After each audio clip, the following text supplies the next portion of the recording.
Hi friends, welcome to our channel Sumaruchulu. ఈరోజు ఈ వీడియోలో మనం చిట్టి గారెలు లేదా చిట్టి అప్పడాలు ఇవి ఎలా ప్రిపేర్ చేయాలి అన్నది చూద్దామండి. ఇవైతే చాలా టేస్టీగా ఉంటాయి, అలాగే చాలా ఈజీగా కూడా ప్రిపేర్ చేసుకోవచ్చు. ఈ చిట్టి గారెలు ఎలా ప్రిపేర్ చేయాలో తెలుసుకునే కంటే ముందుగా నా సుమరుచులు ఛానల్ని మీరు కనుక ఫస్ట్ టైం చూస్తున్నట్లయితే సబ్స్క్రైబ్ చేసుకోండి. అలాగే సబ్స్క్రైబ్ చేసుకున్న తర్వాత పక్కన వచ్చే బెల్ ఐకాన్ని కూడా క్లిక్ చేయండి. అప్పుడే నేను చేసిన ప్రతి వీడియో నోటిఫికేషన్ మీకు వచ్చి నా కొత్త వీడియోలన్నీ మీరు మిస్ కాకుండా ఉండొచ్చు. మరైతే ఇప్పుడు ఈ చిట్టి గారెలు ఎలా ప్రిపేర్ చేయాలి అన్నది చూసేద్దాం పదండి. ఈ చిట్టి గారెలు చేసుకోవటం చాలా ఈజీ అండి, అలాగే చాలా చాలా టేస్టీగా కూడా ఉంటాయి. ఇప్పుడైతే ఈ చిట్టి గారెలు ప్రిపేర్ చేసుకోవడానికి ముందుగా ఒక బౌల్ తీసుకుని అందులో నేను వరిపిండి వేసుకుంటున్నాను. ఇందులో నేను 3 కప్పుల వరిపిండి యాడ్ చేసుకుంటున్నాను. 3 కప్పుల వరిపిండి అంటే నాకు 1/2 కేజీ వరిపిండి అయితే నేను తీసుకున్న కప్పుకి 3 కప్పుల వరకు అయిందన్నమాట వరిపిండి. అది వేసుకున్నాను. ఇప్పుడు ఇందులో బాగా కాచుకున్న నెయ్యి వేసుకుంటున్నానండి. ఒక 3 స్పూన్ల నెయ్యి తీసుకుని మరిగించుకుని మరుగుతున్న నేతిని ఆ వరిపిండిలో వేసుకున్నాను. అలాగే సరిపడా సాల్ట్ కూడా వేసుకున్నాను. ఇప్పుడు ఇందులో జీలకర్ర వేసుకుంటున్నానండి. ఒక 2 స్పూన్ల జీలకర్ర, అలాగే ఒక 2 స్పూన్ల నువ్వులు కూడా వేసుకుంటున్నాను. ఇప్పుడు ఇవన్నీ కూడా బాగా మిక్స్ చేసుకోవాలి. మనం వేసిన నెయ్యి అంతా కూడా పిండికి బాగా పట్టేలాగా మిక్స్ చేసుకోవాలన్నమాట. కొంచెం గట్టిగా ప్రెస్ చేసుకుంటూ మిక్స్ చేసుకోవాలి. అలాగే నెయ్యి వేడిగా ఉంటుంది కాబట్టి చూసుకోవాలండి, కొంచెం చేతికి ఆ వేడి నెయ్యి తగలకుండా పిండిని యాడ్ చేసుకుంటూ జాగ్రత్తగా మిక్స్ చేసుకోవాలి. ఇలా ఇవన్నీ కూడా బాగా మిక్స్ చేసుకున్న తర్వాత ఇందులో మనం మినప్పిండి యాడ్ చేసుకోవాలండి. మనము మినపప్పును ఒక 3 గంటల పాటు నానబెట్టుకుని గ్రైండ్ చేసుకుని ఆ మినప్పిండి వేసుకోవాలండి. అంటే మనం ఇడ్లీకి ఎలా అయితే పప్పు నానబెట్టుకుని పిండి గ్రైండ్ చేసుకుంటామో ఆ కన్సిస్టెన్సీ ఉండేలాగా మినప్పిండిని గ్రైండ్ చేసి పెట్టుకోవాలి. అలా గ్రైండ్ చేసుకున్న మినప్పిండిని నేను 1/2 కప్పు వేసుకుంటున్నాను.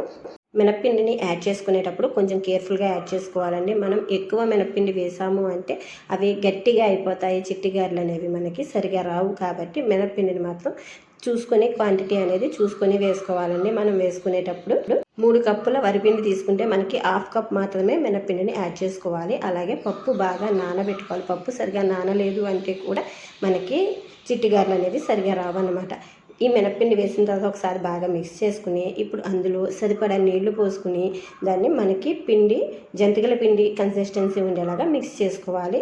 కొద్దిగా నీళ్లు యాడ్ చేసుకుంటూ మిక్స్ చేసుకోవాలి. మనం నీళ్ళన్నీ కూడా ఒకేసారి పోసేసాము అంటే అవి పల్చగా అయిపోతుంది. కాబట్టి నీళ్ళని చూసుకుని కొంచెం యాడ్ చేసుకుంటూ మిక్స్ చేసుకోవాలి. చూసారుగా, మనం పిండిని ఈ విధంగా మిక్స్ చేసుకోవాలన్నమాట.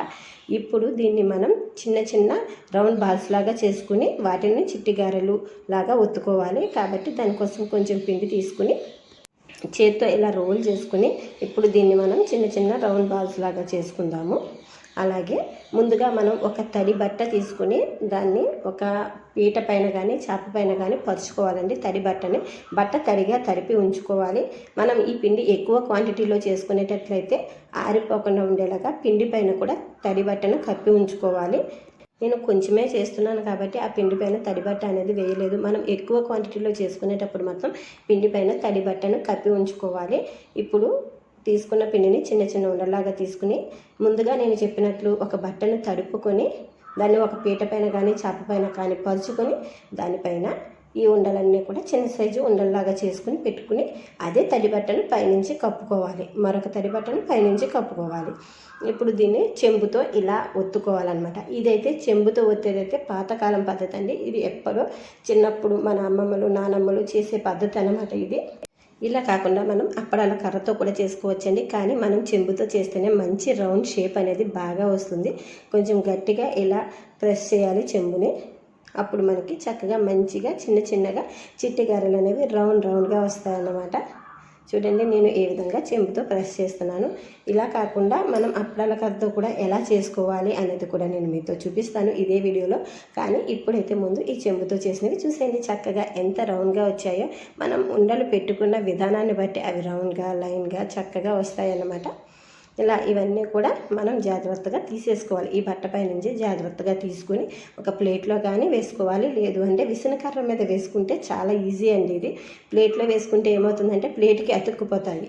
కొంచెం ఆయిల్లో వేసేటప్పుడు ఇబ్బంది అవుతుంది. కాబట్టి ఇలా మనం విసనకర్ర మీద తీసుకుంటే ఈజీ అవుతుంది. విసనకర్ర లేదు అంటే ప్లేట్లోకైనా తీసుకోవచ్చండి. ఇప్పుడు నేను ఇలా విసనకర్ర మీదకి ఒక సైడ్కి తీసుకుంటున్నాను.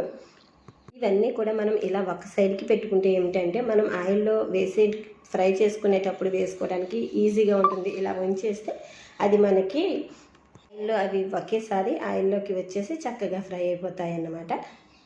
ఇప్పుడు మనం ఇదే ఉండలను అప్పడాల కర్రతో ఎలా ఒత్తుకోవచ్చు అనేది చూపిస్తానండి. అప్పడాల కర్రతో ఒత్తుకునేటప్పుడు కూడా వీటిని కేర్ఫుల్గా ఒత్తుకోవాలండి. మనం చపాతీలు చేసినట్లుగా అలా ఇలా ఒత్తేస్తే అవి సరిగా రావండి. చూసుకుని జాగ్రత్తగా రౌండ్ లాగా వచ్చేలాగా ఒత్తుకోవాలి. మనం 4 వైపులా చక్కగా ఒత్తుకుంటే చక్కగా రౌండ్గా వస్తాయన్నమాట చిట్టిగారెలు అనేవి.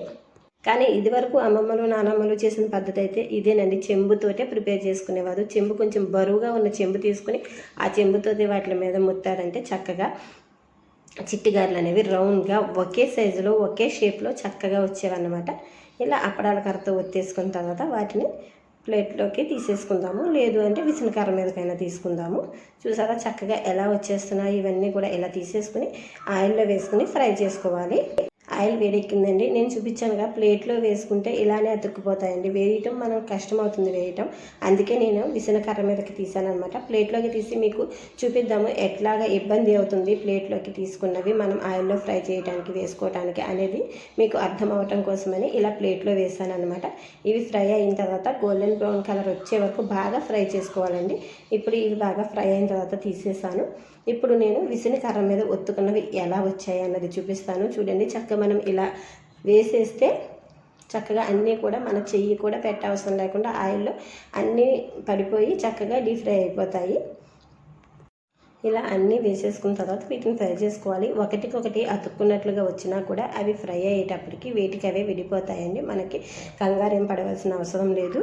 సో ఇవి బాగా ఫ్రై అయ్యే వరకు ఫ్రై చేసేసుకుందాము. ఇవి గోల్డెన్ బ్రౌన్ కలర్ వచ్చే వరకు ఫ్రై చేసుకోవాలి. అలాగే మనం వేసేటప్పుడు మినప్పిండి క్వాంటిటీ అయితే జాగ్రత్తగా చూసుకోవాలండి. మినప్పిండి క్వాంటిటీ అనేది మనకి ఎక్కువ అయ్యింది అంటే అవి గట్టిగా అయిపోతాయి. తక్కువైనా కూడా మనకి సరిగా రావు. కాబట్టి నేను చెప్పినట్టుగా 3 కప్పుల వరిపిండికి ఒక అరకప్పు మినప్పిండి తీసుకున్నారంటే చక్కగా వస్తాయి. మనకి పర్ఫెక్ట్గా వచ్చేస్తాయి చిట్టిగారెలు.